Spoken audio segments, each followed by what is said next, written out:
Salam saudara dikasihi Tuhan. Salah satu yang Tuhan kehendaki dari hidup kita adalah kita menjadi saksinya dari rumah kita sendiri sampai ke ujung-ujung bumi. Itu dicatat di dalam Matius 28 ayat yang ke-19. Lalu di dalam 1 Yohanes 1 pesan yang sama dituliskan lagi.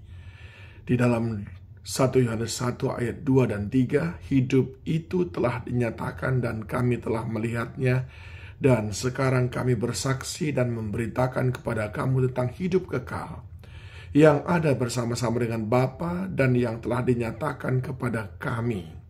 Apa yang telah kami lihat dan yang telah kami dengar itu kami beritakan kepada kamu juga, supaya kamu pun beroleh persekutuan dengan kami. Dan persekutuan kami adalah persekutuan dengan Bapa dan dengan anaknya Yesus Kristus.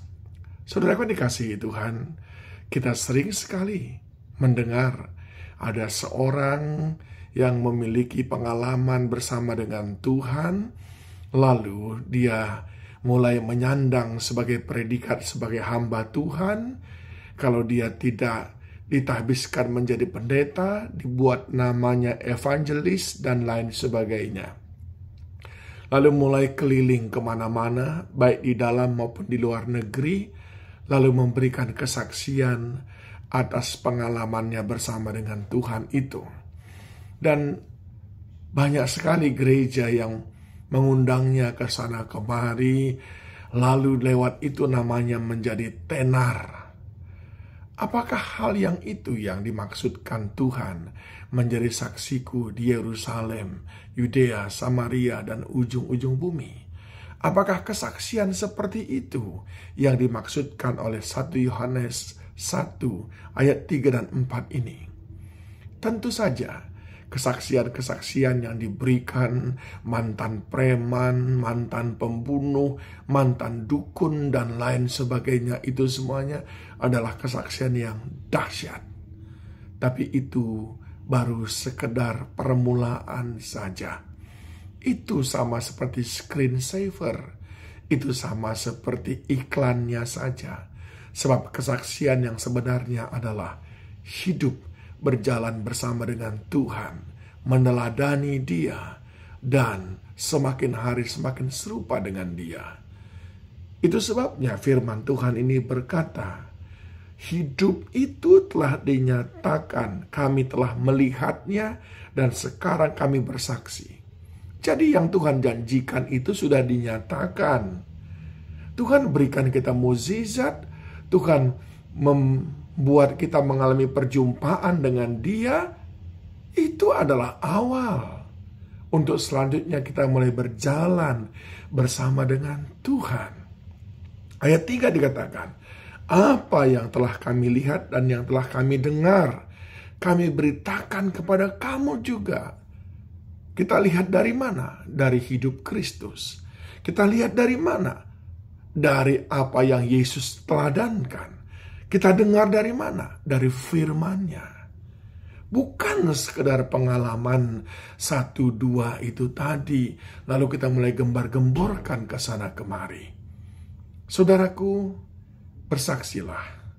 Bukan untuk kehebatan diri sendiri, tapi untuk menceritakan betapa hebatnya Tuhan, betapa setianya Tuhan, betapa dahsyatnya kuasanya, betapa baiknya Dia, betapa Dia sabar atas hidup kita. Itu adalah bagian daripada kesaksian-kesaksian kita. Dan itu semuanya tidak cukup hanya dengan pengalaman satu kali, tapi mestinya pengalaman bertahun-tahun, dan bertahun-tahun. Mother Teresa memiliki pengalaman hidup yang luar biasa. Mungkin dia tidak pernah bersaksi kemana-mana, tapi justru orang lain yang menceritakan bagaimana kesetiaannya dalam mengikut Tuhan. Paulus tidak sering dia bersaksi ini dan itu, tapi kita menceritakan bagaimana dia mengikut Tuhan dengan sungguh-sungguh. Yusuf Dia mungkin tidak pernah menyaksikan tentang hidupnya, tapi lewat pengalamannya bersama dengan Tuhan, kita yang menceritakan bagaimana Yusuf setia kepada Tuhan. Ayo saudaraku, jangan cepat-cepat hanya menyaksikan sepotong dari pengalaman bersama dengan Tuhan. Hindari bersaksi atas hidup yang penuh liku-liku untuk mencari logam mulia.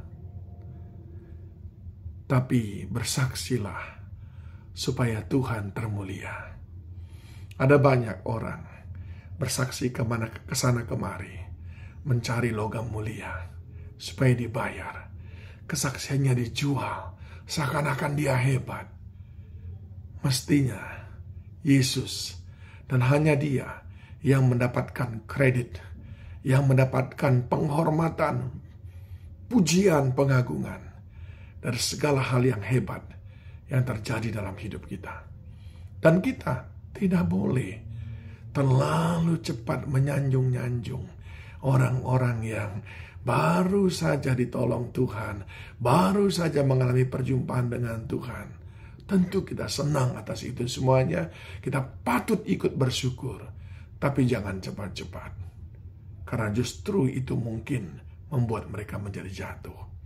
Sekali lagi, bersaksi bukan untuk mencari logam mulia, tapi bersaksi untuk memberikan segala kemuliaan hanya bagi Dia. Ayo terus menceritakan tentang Tuhan dalam hidup kita, tentang